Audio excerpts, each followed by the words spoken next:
um dia para se aprender. E como você está com vontade, vamos discutir modelos atômicos. Nós conhecemos vários modelos atômicos. Vamos discutir rapidamente cada um deles. O primeiro modelo atômico é o modelo atômico de Dalton. Obviamente, se entendermos que a ideia de átomo apareceu na Grécia Antiga, porém não tinha base experimental. Na Grécia Antiga, foi discutido pelos filósofos Demócrito e Leucipo que a matéria não era continuamente divisível, ela deveria chegar numa partícula fundamental. E essa partícula fundamental foi denominada átomo. A é um prefixo grego que indica não e tomo, divisão. A partir de determinado momento é indivisível. Na ciência moderna, a ideia de átomo foi proposta por John Dalton a partir da avaliação da lei da conservação da massa de Lavoisier e da lei das proporções constantes de Proust. Segundo Dalton, os átomos, a matéria é constituída de átomos, os átomos são indivisíveis, indestrutíveis, os átomos de diferentes elementos possuem diferentes massas, ou seja, possuem diferentes propriedades, e as reações químicas são simples rearranjos entre os átomos. O modelo seguinte é o modelo de Thomson.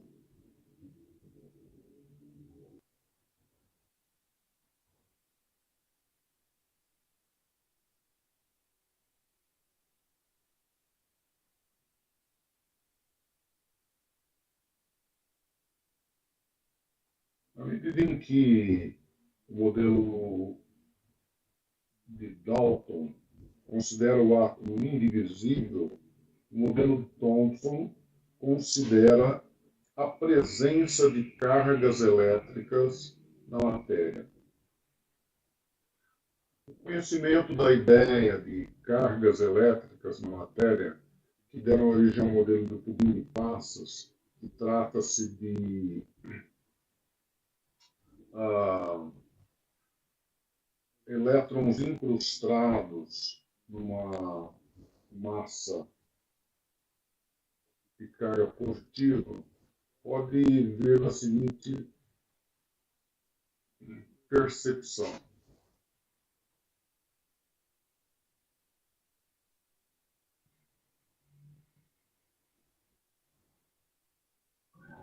Esse experimento mostra um processo de eletrização por contato ou eletrização por indução. Quando você pegou um material isolante, uns vidros, plástico, e faz uma fricção nele com uma flanela, por exemplo, conseguiu retirar cargas elétricas negativas, deixando aquele material positivo. Esse material aí, no caso plástico, ele está eletrizado positivamente por convenção e consegue atrair um outro material que é isolante também, porque ele está atraindo as cargas negativas. Esse caso é o que ele está fazendo, tá? Para perceber que ocorre um processo de eletrização. A eletrização por indução também pode ser percebida neste caso aí. Tem o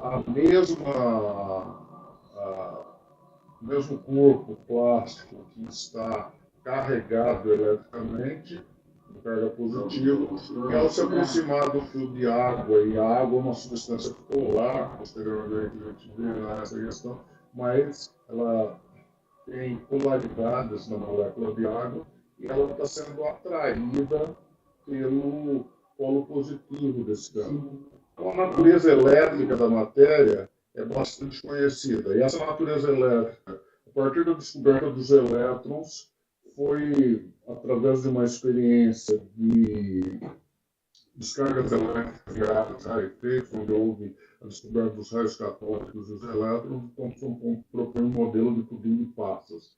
O modelo de pudim de passas é um núcleo positivo onde os elétrons estavam incrustados aí. Já é uma evolução do modelo de Dalton, que considerava o átomo como esferas rígidas, o modelo de Boole-Guilliard. Aqui, além disso, tem os elétrons, então tem cargas elétricas na matéria. A evolução do modelo atômico ocorre com a experiência de Rutherford no início do século XX. A partir do final do século XIX, houve a descoberta da radioatividade por Henri Becquerel, e esses estudos de radioatividade se intensificaram com o casal Curie, Marie Sklodowska-Curie e Pierre Curie, descobriram a presença de isótopos de tório e de polônio presentes na pechblenda, que era um minério que continha urânio. A partir do tratamento e refino de algumas toneladas de material contendo urânio, eles conseguiram alguns gramas de rádio e um elemento muito mais radioativo, o polônio. A partir daí, o estudo da radioatividade se intensificou, porque uma nova concepção atômica estava se desenhando no início do século. Essa percepção aí foi utilizada por Rutherford ao fazer experimentos onde uma amostra contendo polônio radioativo, que era emissor de partículas alfa, ele conseguiu bombardear uma lâmina delgada de ouro, passando aqui por um colineador, e essa lâmina de ouro aí deu ideias bastante interessantes, porque a maioria das partículas alfas atravessavam a lâmina sem sofrer nenhum desvio. Isso mostrava que o átomo era predominantemente vazio, já que toda a grande maioria das partículas alfas a ele direcionada atravessava. Apenas algumas sofriam algum desvio. Em alguns casos até fundamental. Mas isso fez com que fosse que a ideia anterior de átomo era uma ideia equivocada. A matéria era predominantemente constituída de espaços vazios. Existia um núcleo bastante denso e positivo, e os elétrons deveriam estar a uma distância bastante distante. A ideia, a relação do volume do núcleo com o volume do átomo é de aproximadamente 1 para 10.000. Isso gera um modelo de Rutherford, a partir dessa experiência de Rutherford, né, que é o espalhamento de partículas alfa em uma lâmina delgada de ouro. Ele percebeu que o átomo era predominantemente vazio, a massa concentrada no núcleo, os prótons eram os positivos e os nêutrons, partículas sem carga, os elétrons têm massa desprezível e giram ao redor do núcleo, e o volume era de aproximadamente 1 para 10.000. Isso daí gera a possibilidade de um modelo planetário onde há um núcleo e os elétrons girando em determinadas órbitas bem determinadas. Aí. Essa proposta do modelo planetário ela foi aprofundada e mais tratada por Niels Bohr. Por isso a gente chama de modelo de Rutherford-Bohr. Rutherford fundamentalmente por propor um modelo planetário. Bohr para dar uma explicação da estabilidade dos elétrons ao redor do núcleo. Essa estabilidade dos elétrons ao redor do núcleo é a combinação da teoria quântica que aparecia no início do século, formulada por Max Planck. Existem, então, em complemento ao modelo de Rutherford, descrevendo os elétrons girando em níveis de energia. Esses níveis de energia são chamados de estados estacionários de energia. A proposta de Bohr é que nos estados estacionários os elétrons não absorvem nem recebem energia. Ao girar, eles não perdem nem ganham energia. Porém, se receber uma certa quantidade de energia, um elétron pode ficar excitado e salta para um nível mais distante. Aquele nível, ele não fica excitado para sempre. Ao se desexcitar, a quantidade que ele tem de energia é emitida na forma de luz e ele retorna ao seu nível original. Tá? Então, a proposta de Bohr é que existem determinadas camadas eletrônicas ou níveis de energia, isso por associação às raias observadas no espectro da luz. Né? E, especificamente, para determinados elementos, quando eles eram aquecidos ao rubro, eles emitiam luz.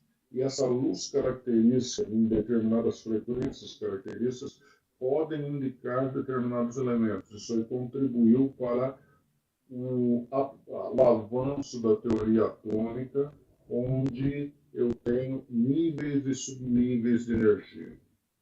Voltaremos a falar um pouquinho mais da teoria quântica, mas vamos discutir aqui representação dos átomos. O que eu vou representar? Os átomos devem ser representados fundamentalmente a partir das suas partículas constituintes. O número atômico é o número de prótons, e vai ser colocado aqui na parte inferior aí do seu símbolo. Né? Símbolo do elemento, seu nome em latim, embaixo vem o número atômico, número de prótons. Esse número aqui ensina o número de massa. O que é o número de massa? É a soma do número de prótons com o número de nêutrons. Tá? A soma do número de prótons com o número de nêutrons é igual, nesse caso aqui tem 9 prótons e massa 19. Portanto, esse elemento tem 10 nêutrons. Se os átomos têm prótons que são positivos e elétrons negativos, os átomos são eletricamente neutros, o número de prótons é igual ao número de elétrons. As partículas que efetivamente têm massa são os prótons e os nêutrons. A massa do elétron é desprezível. É necessário aproximadamente 1.800 elétrons para que a massa seja igual à massa de um próton. Entretanto, a carga do elétron é igual à carga do próton, porém em sinal oposto. Prótons positivos, elétrons negativos.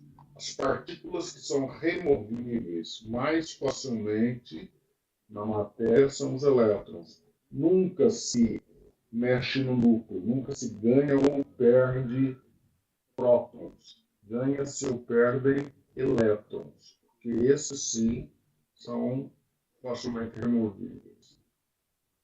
Entretanto, eu posso ter íons, que são átomos ou conjunto de átomos eletricamente carregados. Como que vai ser carregado? Pela perda ou ganho de elétrons. Se ganhar elétrons, ele vai ficar com mais elétrons do que prótons, portanto negativo. Se perder elétrons, vai ficar com menos elétrons do que prótons, portanto positivo. E eu terei então cátions, que são átomos que perderam elétrons. Veja o caso do sódio mais, do íon sódio. Neste caso, o número de prótons, que é um protônico, é 11. O número de elétrons no estado neutro também seria 11. Porém, para ter carga mais 1 aqui no íon positivo, significa que ele perdeu um elétron. O íon positivo é formado a partir de um átomo neutro que perdeu um elétron. Tá? Então, o número de prótons 11, cargas positivas, número de elétrons 10, cargas negativas. Carga total do íon mais 1. E os nêutrons são partículas sem carga elétrica, nesse caso, 12 nêutrons. Por que massa 23? 12 nêutrons com 11 prótons, massa 23. Temos também íons negativos, os ânions. Ânion é um íon negativo. Sempre ou ganhou ou perdeu elétrons. Ganhar ou perder elétrons apenas.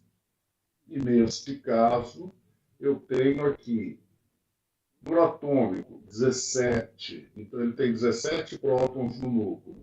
Essa carga menos 1 significa que ganhou um elétron. Então, agora ele tem 18 elétrons. Tinha 17 prótons, ganhou um elétron, 18 elétrons, portanto, carga negativa. E a diferença entre o número de massa e o número atômico é o número de nêutrons. A igual a Z mais N. A é número de massa, Z é número atômico e N é número de nêutrons.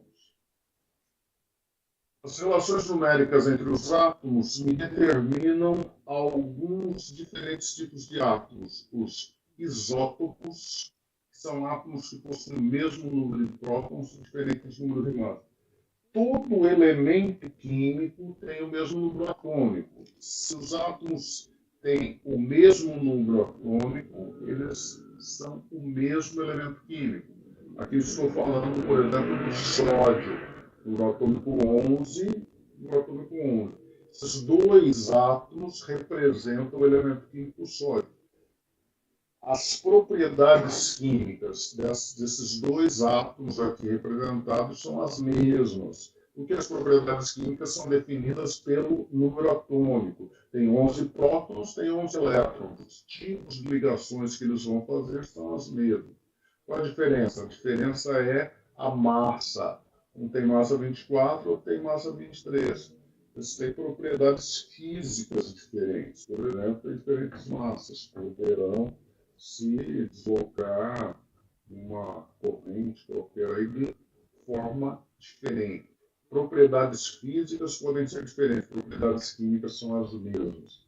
Isótopos, eu pus esse P maiúsculo aqui para lembrar que é o número de prótons. Isótopos são átomos que têm o mesmo número de prótons, mesmo número atômico, portanto. Isótomos, átomos com o mesmo número de nêutrons. Quando temos o número de nêutrons, quando são isótopos, necessariamente são átomos de elementos diferentes, porque o número de nêutrons é igual, mas eles têm diferentes números atômicos. Quantos nêutrons tem aqui? A diferença entre 23 e 11, 12 nêutrons. A diferença entre 24 e 12 nêutrons. O átomo de sódio 23 e o magnésio 24, ambos possuem 12 nêutrons, portanto, são isótomos. E isóbaros, átomos com o mesmo número de massa. Mesmo número de massa, tem este exemplo aí.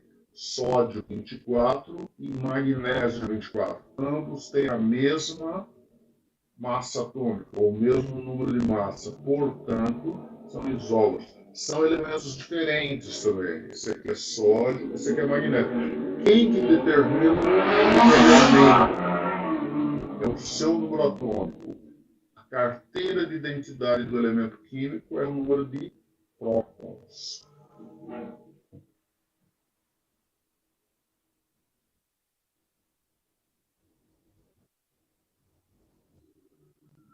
Isóbaros, mesmo número de massa. No caso do sódio, tem número atômico 11, massa 24. O magnésio, número atômico 12, massa 24. Isóbaros são elementos químicos diferentes. Isótomos também são elementos químicos diferentes. Isótopos são átomos do mesmo elemento químico. Nessa